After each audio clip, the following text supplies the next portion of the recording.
Et si je vous dis que je viens d'être à 2 doigts j'ai du mal à... J'ai carrément du mal à avaler, ma salive. J'étais à 2 doigts de me faire pirater mon PC.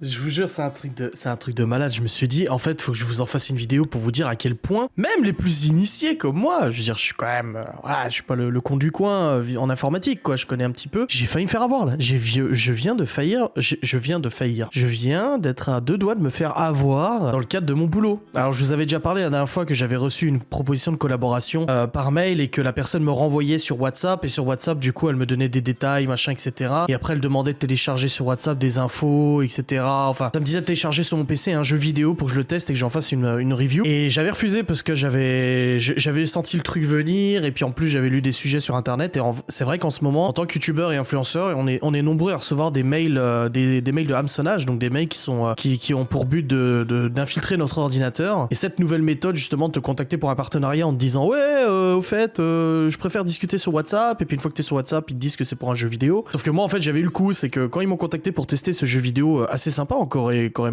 même pu plaire à la communauté et tout ça, j'avais contacté le studio de développement à l'avance j'avais contacté sur Insta le studio de développement en leur disant est-ce que c'est bien quelqu'un de chez vous qui est en train de me proposer une collab, en plus une collab super rémunérée, hein, vraiment un truc de ouf tu vois, et j'avais senti le coup venir. Et là en fait hier je reçois un email dans mon Gmail du coup professionnel, je reçois des propositions de collab régulièrement et tout ça, et là je reçois un email et ça me dit bonjour, je suis machin manager de la société HyperX. Donc HyperX c'est un constructeur de matériel pour ordinateurs, jeux vidéo machin etc, qui appartient à la société Kingston, et ils me disent voilà je suis manager etc, je serais trop dans un super anglais, hein, un anglais parfait et tout ça, j'aimerais trop collaborer avec vous, je suis sûr que ça peut être intéressant pour votre communauté, on veut vous envoyer du matériel gratuitement, vous le montrer en vlog YouTube ou en vidéo dédiée etc, laissez-moi savoir si vous êtes intéressé. Et là déjà l'email avec lequel ça m'a été envoyé, c'est pas un email de chez Kingston, de chez HyperX. Après il arrive très souvent où les managers et tout ça ils utilisent un mail Gmail basique en fait pour te contacter, te proposer des collabs. Par expérience depuis plusieurs années je sais que ça arrive que des boîtes comme ça en fait te proposent des collabs, mais c'est pas l'email du boulot, ouais, c'est pas très grave. Et là du coup je vois que c'est pas l'email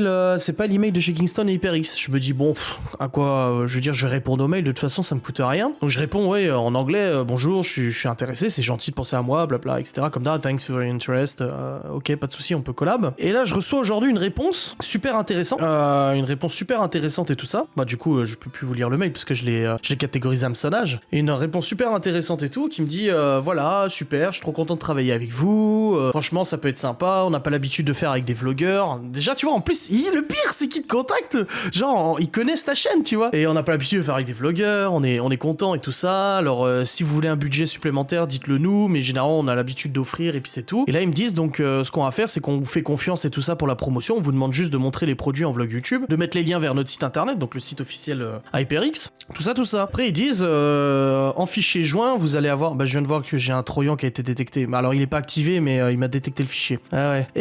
Et du coup le truc il me dit oui, enfin le gars il me dit oui voilà en fichier joint vous trouverez du coup le confidentiality agreement, donc en gros le document de confidentialité que je suis censé signer pour la collab, blabla et tout. Alors qu'est-ce que j'ai là, il m'a détecté pop-up notification generic.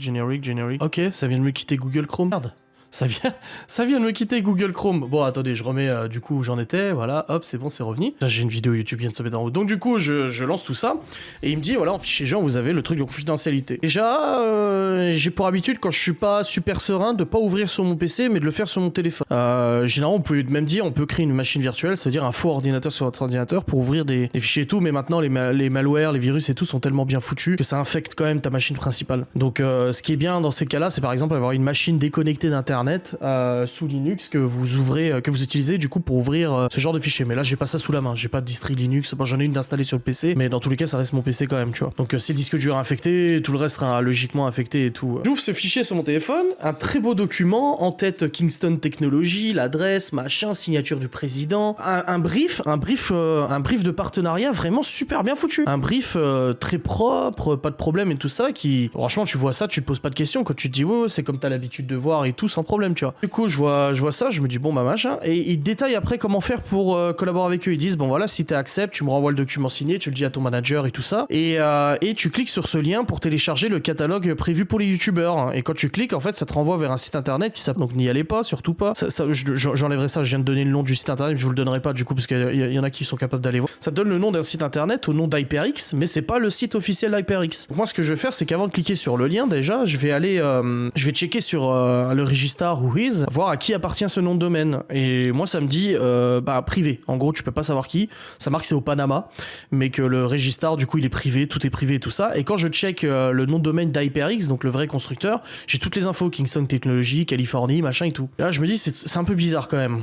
Ensuite, je regarde dans le truc agreement, là, de confidentialité et tout ça. J'avais passé un coup d'antivirus dans le mail avant. Hein. Gmail, il analyse et tout s'il n'y a pas de virus. Dans ce fichier, il n'y a pas de virus. Et je vois qu'à la fin, c'est marqué n'hésitez pas à donner à votre manager, et il met le nom d'un manager, de donner à votre manager la liste des produits que vous désirez pour un montant de $1000 maximum. Ça sera envoyé sous 7 jours, machin. Et je regarde dans mon mail et je vois que le premier mail, il n'a pas été signé. Mais que dans l'entête du mail, l'adresse email, c'est une nana qui me contacte. Sauf que dans le document, il me donne le nom d'une autre manager. Et dans le deuxième mail que j'ai reçu de réponse, ça me donne le nom d'un mec, Alex, de la Alex du product team, advertising, machin et tout ça. Ouh, là tu sens que ça pue un peu. Là je me dis, attends, il y a plusieurs éléments très bizarres quoi. Du coup, je télécharge pas le catalogue sur mon téléphone avec le lien, je clique pas dessus, je vais sur mon PC fixe là, je me barre, j'active l'antivirus, enfin il est toujours activé, mais voilà, je me fais tout ça, je me fais tout le truc et tout. Je télécharge le fichier sur le PC, mais je ne l'ouvre pas. C'est un fichier zip. Déjà quand je vois que c'est un fichier zip, ça pue. Là il y a trop d'éléments qui font que c'est trop louche. Mais pourtant d'un autre côté, j'arrêtais pas de me dire, mais non, c'est trop bien rédigé en anglais, c'est trop bien foutu, c'est pas possible, c'est pas... Enfin tu vois, c'était tellement bien rodé que je me disais d'un autre côté, oh mais je dois psychoter pour rien. Mais cependant, je suis quand même super vigilant avec tout ce qu'on voit aujourd'hui,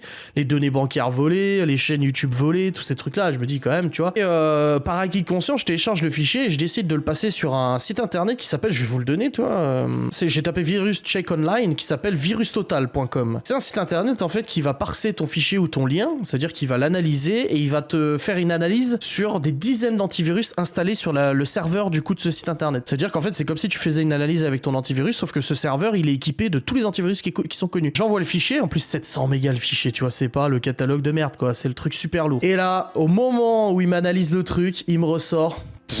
Stunt, il me ressort plein d'antivirus qui ressortent clean, et là il y a 2 antivirus qui ressortent, même pas le mien. Moi j'ai Kaspersky, il l'a même pas détecté cet abruti. Après il l'aurait peut-être détecté du moment où j'ouvrais la pièce jointe, c'est à dire que j'ouvrais le fichier zip, c'est possible. Et là ça me sort Trojan, un Trojan Watacat, c'est ça comme ça, le Trojan Wakataka, voilà, le Trojan Watacat. C'est un virus tout simplement, un cheval de Troie contenu dans le fichier, dans le dossier zip qu'on m'a envoyé, qui du coup est là en fait. Alors je vous dis, c'est un projet malveillant qui n'a rien d'amical. Vous voudrez sans doute éviter d'entrer en contact avec l'un d'entre eux. Il s'agit de virus, de logiciels espions, de logiciels publicitaires, d'enregistreurs de frappe qui subtilisent tous les mots de passe et autres types de programmes malveillants. Leur but est d'exploiter vos informations personnelles ou tout simplement d'endommager votre ordinateur. En gros, le mec, s'il avait réussi à installer ce logiciel chez moi en ouvrant du coup le fichier, il suffit d'installer un pare-feu, c'est-à-dire un programme filtrant les communications entrant et sortant dans la machine, un firewall. Voilà, moi j'ai déjà un firewall de toute façon en plus. Et mais du coup le truc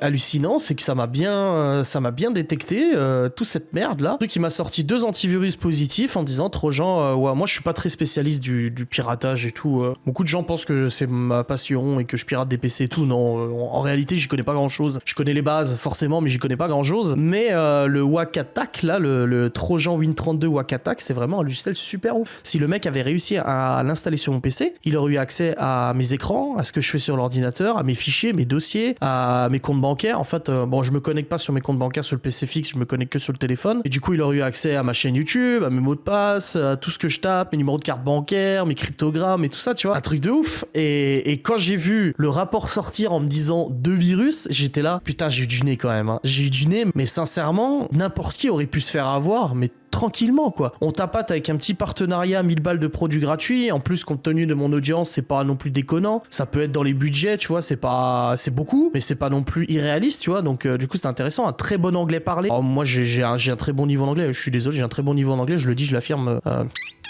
Voilà.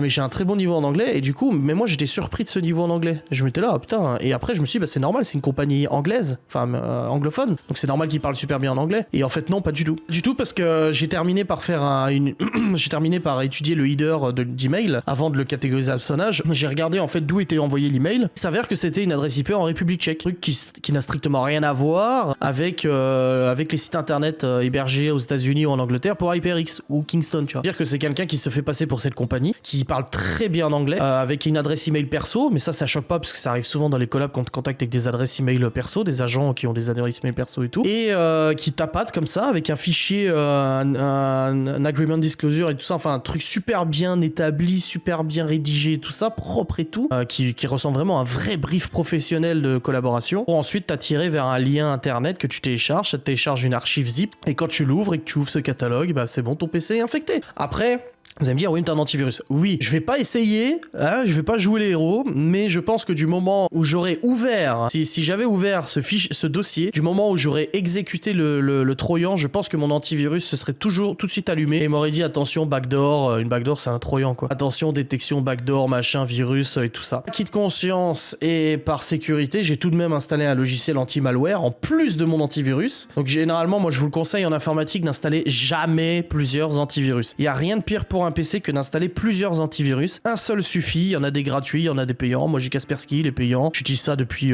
15 ans maintenant, j'ai pas envie de changer. Mais là j'ai installé, c'est pas un antivirus que j'ai installé, c'est un anti-malware qui est spécialisé dans ce type de virus précis, tu vois. Du coup je l'ai installé, je l'ai fait analyser tout mon PC, je l'ai même fait analyser le dossier de téléchargement là où se trouvait l'archive, du coup il m'a rien trouvé, tout va bien. Et là il m'a trouvé des malwares mais ça n'a rien à voir, c'est des cookies, des trucs comme ça. Il m'a rien trouvé de grave, etc. Mais voilà, j'avais vraiment envie de vous en parler, de faire une facecam là-dessus parce que je trouve ça incroyable. J'étais littéralement confiant et à deux doigts de me faire péter ma machine quoi. Et puis toute ma vie qui va avec hein, parce que le pire c'est que j'ai un NAS là, un NAS c'est un disque réseau avec 3 disques durs dedans qui tournent en RAID 0 etc. Attendez, RAID 1, RAID 0, non, en RAID 5 du coup non, je sais plus, ça remonte à longtemps cette informatique, bref. J'ai 3 disques durs qui tournent du coup en backup miroir et tout ça et s'il avait eu accès à ça, il avait accès à toutes mes photos de mes enfants, de moi, tous mes documents, mes factures, vraiment toute ma vie quoi, YouTube, tout, mes projets, mon dossier d'avocat, tout. Ah, j'en rigole là, mais je vous jure que quand j'ai vu le site, comme je vous ai dit, Virus Total, qui m'a ressorti 2 erreurs, mais le pire c'est qu'il a ressorti 2 erreurs, mais tous les autres me disaient qu'il était clean. Hein. Tous les autres me disaient que c'était clean. Hein. Il y a 2 antivirus qui ont paf tapé dedans direct en me disant trojan. Oh la vache. Ben écoutez, moi je suis, on va terminer la vidéo là-dessus. Moi je suis très fier de moi parce que j'ai été très vigilant. J'ai pas pris de risque. Au contraire, j'ai tout vérifié et tout pour être sûr. Et je suis resté assez terre à terre et je me suis pas emballé dans la collab en me disant waouh. Je télécharge. Parce que même sur téléphone, hein, les virus ça existe. Hein. Moi j'ai Kaspersky aussi sur le téléphone. Même sur téléphone, les trojans existent et ils peuvent vous récupérer vos données. Tu vois, j'ai Kaspersky dessus. Il m'analyse régulièrement du coup mon téléphone et tout ça pour voir s'il n'y a pas de virus, de trojan, de malware, etc. Bref, j'espère que cette vidéo vous a plu. Cette petite story time, j'ai failli me faire hacker, vous a plu aussi. On se retrouvera bientôt pour une nouvelle vidéo en espérant que il est pas réellement réussi. Non, mais non, il a pas réussi. C'est bon, j'ai fait ce qu'il fallait. Faites attention à tous les mails que vous recevez, les pièces jointes, les liens, etc., etc. Dans la logique, si cette collaboration était réelle, j'aurais dû recevoir au mieux, bon, comme je vous dis, l'adresse email, ça arrive souvent qu'on te contacte avec des adresses email perso. Et j'aurais eu au mieux un numéro de téléphone, une signature avec un nom et un prénom d'un manager de chez eux. Et comme c'est une grosse boîte comme HyperX, j'aurais eu le logo de la marque en pied de page. En fin d'email, tu vois. Quand il m'a répondu en me disant ouais je suis prêt à collaborer avec vous, le fait qu'il me demande si j'ai besoin d'argent en plus du matos, je trouvais ça un peu bizarre. Et ensuite qu'ils me disent voilà le catalogue, en fait que le catalogue ne soit pas hébergé sur un serveur de chez HyperX, c'était très louche, très bizarre, et que ça soit une archive zip, c'est très bizarre parce que limite ils me disent t'as un budget de 1000 balles, tu choisis ce que tu veux. Ce site HyperX, tu lui dis je veux ça. Pourquoi un catalogue spécial youtubeur en fait? Peut-être que ça existe, mais moi en tout cas j'en suis pas, j'ai jamais été confronté à ça. Bref, on va pas s'étendre plus longtemps, vous en avez assez entendu. Je vous remercie beaucoup d'avoir regardé cette vidéo. N'hésitez pas à me dire en commentaire si vous avez déjà été piraté de la sorte, si ça vous est déjà arrivé de vous faire avoir par du hameçonnage, et puis comme ça permettra peut-être à tout le monde de se méfier et de faire attention. Voilà, des bisous, salut.